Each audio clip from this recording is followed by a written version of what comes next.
Karena Islam yang ngatur Allah Subhanahu wa ta'ala. Jadi ini penting. Loh coba ustadz tuh banyak yang nggak bisa ngaji loh. Tapi ya laku ya nggak masalah. Loh saya kemarin di Korea seminggu. Itu TKI jadi khotib, ada yang jadi mufti, ada yang jadi suriah.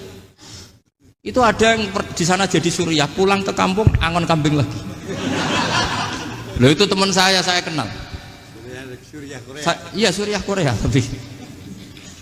Artinya gini, bahkan masjid semua yang di Korea itu didirikan oleh TKI dan TKW.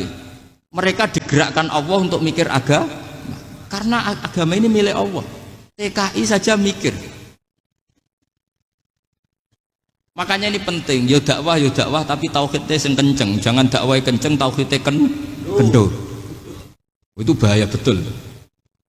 Saya ulang lagi ya, ini dawuh Habib Umar. Jadi kata beliau, fala budda an wattina qulubana. Kita harus yakin seyakin-yakinnya bahwa semua kemungkinan itu mungkin.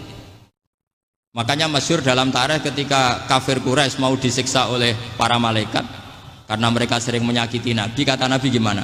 Jangan. Saya berharap kalau bapaknya tidak mukmin, suatu saat anaknya mukmin. Masyhur dalam tarikh. Musuh Nabi besar siapa? Walid bin Mughirah. Punya anak Khalid bin Walid. Abu Lahab punya anak Darrah, itu mukminah yang baik. Abu Jahal punya anak Ikrimah, itu mukmin yang baik. Di Indonesia lebih hebat lagi. Bapaknya ra iso maca Quran, anaknya hafid. Bapaknya utun ratamat SD, anaknya jadi dekan. Di Indonesia banyak orang nggak siapa-siapa, anaknya jadi presiden, anaknya jadi menteri. Artinya jangan karena bapaknya kafir kamu nganggap anak turunnya pasti selalu kafir. Teori itu sudah salah zaman Rasulullah. Yaitu Walid akhirnya punya anak Khalid, Abu Lahab punya anak Darrah. Terus siapa? Abu Jahal punya anak siapa? Ini penting saya utarakan karena dakwah kalau terlalu semangat, nanti kalau menghilangkan tauhid bahaya. Tetap innal huda. Uni Soviet kayak apa? Mengkooptasi negara-negara sekelilingnya sampai jadi Zuni. Tapi apa yang terjadi? Uni Soviet yang runtuh, persemakmurannya semua rata-rata jadi negara apa? Islam, kayak Uzbek, kayak Ceknya, kayak apa-apa. Karena agama ini diurus Allah.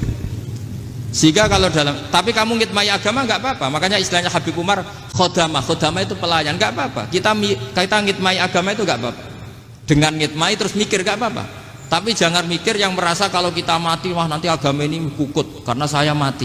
Kamu itu siapa? Agama Islam ini tidak pernah dipasrahkan kamu. Diurus oleh Allah Subhanahu wa ta'ala sendiri. Sehingga ketika Wali Songo meninggal, agama ini tambah kuat sampai sekarang. Kecil saya itu kalau pengajian susahnya bukan main, harus izin sana sini. Sekarang setiap pengajian polseknya datang, polresnya datang, nggak ada intel, nggak ada apa. Padahal kiai dulu sama kiai sekarang itu kira-kira alim mana? Raden kiai dulu. Mbah Hasyim Asy'ari itu ngarang kitab sampai dibaca di Yaman. Saya sering baca juga kitab beliau, Risalatu Ahli Sunnah wal Jamaah. Kiai sekarang mau terjemah aja kadang salah memahami. Tapi ya Islam tetap jalan karena Islam ini dikawal, dijaga oleh Allah Subhanahu wa ta'ala. Maka kalau dalam cerita tarikh sirahnya Ibnu Ishaq itu, tauhid itu penting. Beliau cerita begini, Sayyid Abdullah itu namanya Abdullah bin Abdul Muthalib. Kita tahu kenangannya Rasulullah terbanyak itu bukan dengan Sayyid Abdullah tapi dengan Sayyid Abdul Muthalib, dengan mbahnya. Karena Nabi itu mulai kecil dirawat oleh siapa? Mbahnya. Yaitu yang disebut Nabi ketika 2 bulan kan abahnya sudah meninggal. Ya saya baca ya, pakai bahasa Arab biar jadi bid'ah. Nanti kalau bahasa Indonesia ada bid'ah. Tidak betul ya? Diba atau berjanji sebenarnya itu kitab sejarah, berhubung dibaca bahasa Arab terus kayak mantra. Terus yang belakang mau nyenggai soleh aleh, sehingga kubu sebelah bilang tuh khurafat dan bid'ah. Coba diterjemah ini, coba nanti saya baca bahasa Arab.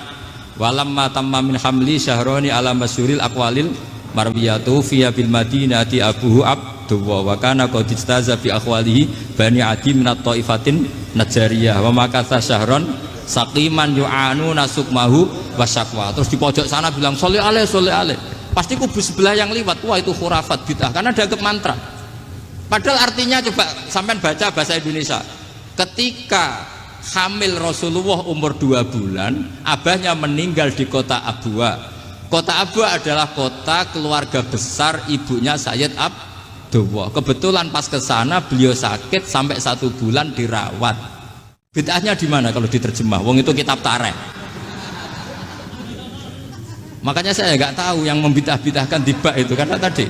Tapi sampean juga ikut salah karena nyenggai sholawatan tok itu. Jadi makanya saya bilang tadi kalau bahasa Arab bid'ah, kalau sudah terjemah tidak bid'ah karena kelihatan kalau itu hanya kitab tar. Lalu coba bid'ahnya di mana? Wa ba'du fa'aqulu wa Muhammad bin Abdullah bin Abdul Muthalib bin Hashim. Itu kalau diterjemahkan, kamu harus tahu siapa nama Muhammad. Muhammad punya abah siapa? Rasulullah Muhammad Abdullah. Punya abah siapa? Abdul Mut. Punya abah siapa? Hashim. Coba baca gitu di kubu sebelah. Oh iya gitu. Berhubung kok baca bahasa Arab. Wa ba'du fa'aqulu wa Muhammad bin Abdullah bin Abdul Muthalib bin Hashim. Jadi itu hanya salah baca saja. Maksudnya salah yang ngukumi, bukan salah yang baca, salah yang apa? Ngukumi. Sayyid Abdullah ini orang yang tauhidnya sangat kuat. Sayyid Abdul Muthalib lebih kuat lagi. Saya cerita sedikit betapa pentingnya tauhid. Ketika pasukan Abraha bawa pasukan gajah mau menyerang apa? Ka'bah. Itu sebelum menyerang itu semua aset-aset milik orang kafir Quraisy, milik orang Quraisy lah. Itu ditawan, diambil. Termasuk milik Sayyid Abdul Muthalib, milik Abdul Muthalib. Terus ketika mau masuk Ka'bah, mau masuk Mekah, kata Abraha, man sayyidu hadal wadi, siapa yang kamu tuakan, yang kamu pertuan di sini? Oh, Abdul Muthalib. Abdul Muthalib itu dipanggil, itu auranya luar biasa. Abraha yang di tempat perkemahannya itu harus duduk di atas karena dia raja, itu duduk di atas gak berani, saking wibawanya Abdul Muthalib, ini mbahnya Rasulullah.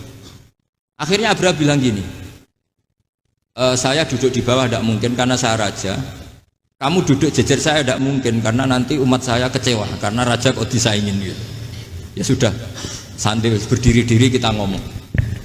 Akhirnya Sayyid Abdul Muthalib tadi diomongin gini, saya itu tidak ingin merusak orang-orang Mekah, orang-orang Quraisy. Saya hanya kecewa punya tempat ibadah dikencingi, diberakin sehingga saya mau merubuhkan Ka'bah, tapi dengan damai, nggak ada perang. Apa jawabnya Abdul Muthalib? Lucu. Nggak apa-apa Ka'bah kamu robohkan, silakan, nggak apa-apa. Yang penting unta saya yang kamu sita kembalikan. Harta saya yang 100 unta kamu sita kamu kembalikan. Itu Abraha kagetnya bukan main. Kaget karena kamu itu pemimpin apa? Tadi saya hormat kamu karena kamu tak anggap orang hebat. Hadhil Ka'bah dinu abaika, ini Ka'bah itu agama kamu. Pas saya hancurkan kok kamu tenang-tenang saja.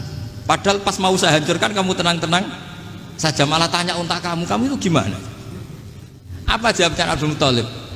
Inna lihadal baiti robban hamahu, sebab Ka'bah itu ada yang punya dan pasti akan melindungi Ka'bah.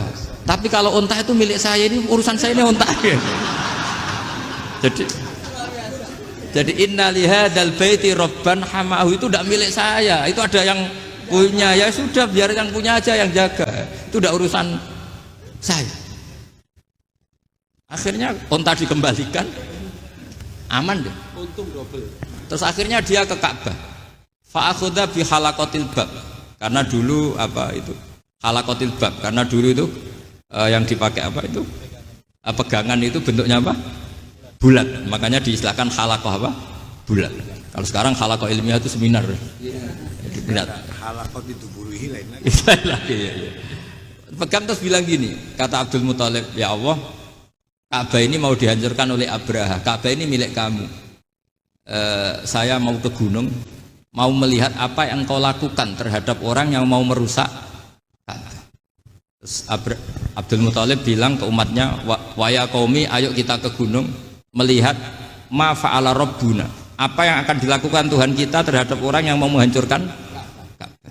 Jadi santai saja, santai. Terus Abdul Muthalib naik gunung sama orang-orang Quraisy. Abraha datang mau merusak Ka'bah, terus terjadi alam taro kaifa fa'ala rabbuka bi ashabil fil. Itu melihat. Dan betul Ka'bah dijaga Allah. Islam juga gitu. Ketika Islam dikooptasi Uni Soviet, Semua ulama, semua wali perasaannya hanya nunggu kehancuran Uni Soviet karena pasti agama ini dijaga. Saya setiap sholat, setiap munajat ketika baca Rabbana lakal hamdu bil samawati wa mil'ul ardi. Dulu saya iskal itu janggal. Ya Allah, engkau zat yang layak dipuji, yang pujian itu memenuhi langit dan bumi. Pikiran saya kalau bumi ateis itu mujinya kayak apa?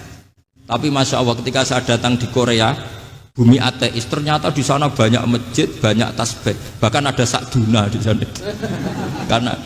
Karena Allah sudah ngendikan lakal hamdu mil'us samawati wa mil'ul ardi. Dan sekarang nyata, semua bumi ateis, bumi apa saja ada tasbihnya, ada tahmidnya.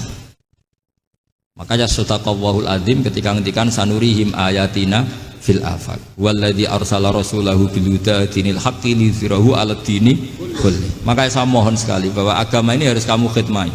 Tapi enggak boleh kamu pikir. Atau dibaliklah, khidmah maka memikir. Tapi tidak usah GR bahwa agama ini diserahkan sampean. Saya juga agak ridho. Agama kok diurus orang-orang kayak gini, kayak apa nasibnya? Jadi ini penting karena rata-rata kiai alim itu tidak jelas. Terus oleh orang-orang yang nggak pernah ngaji itu, wah ini nggak jelas, nggak tegas. Islam itu harus tegas. Maksudnya tegas itu kayak apa? Tegas itu di wilayah kita. Kalau istri kamu mau diperkosa orang itu boleh tegas, itu wilayah kamu. Tapi kalau hidayat itu wilayahnya Allah Subhanahu wa Ta'ala, kita tidak pernah tahu. Bahkan yang sudah Islam saja, nyuwun sewu, itu nggak ada jaminan mati husnul. Kita tahu dalam sejarah Sa'labah itu dapat gelar hamamatul masjid, merpatinya masjid. Tapi kita tahu akhirnya Sa'labah itu apa? Su'ul khotimah. Sampai dalam Islam selalu diajarkan ya muqallibal qulub tsabbit qalbi ala dinik. Jadi kalau kita sendiri saja masih ingin selalu husnul khotimah, agak ada ruang untuk mudah menvonis orang lain. Makanya saya salut sekali ketika Habib Umar menulis kita semua ini mengkhidmati hadal kaun dan selalu berharap bisa saja suatu saat orang yang sedang kafir bisa saja suatu saat muslim. Nah soal kalau yang sama yang harbi menyerang kita ya tarung. Kalau artinya kalau yang merangi kita ya kita wajib perang, kalau enggak ya habis kita. Seperti kita lakukan ketika diserang Belanda. Tapi ketika mereka musta'man, dhimmi, mu'ahad, orang-orang kafir yang mau berdamai dengan kita ya kita damai.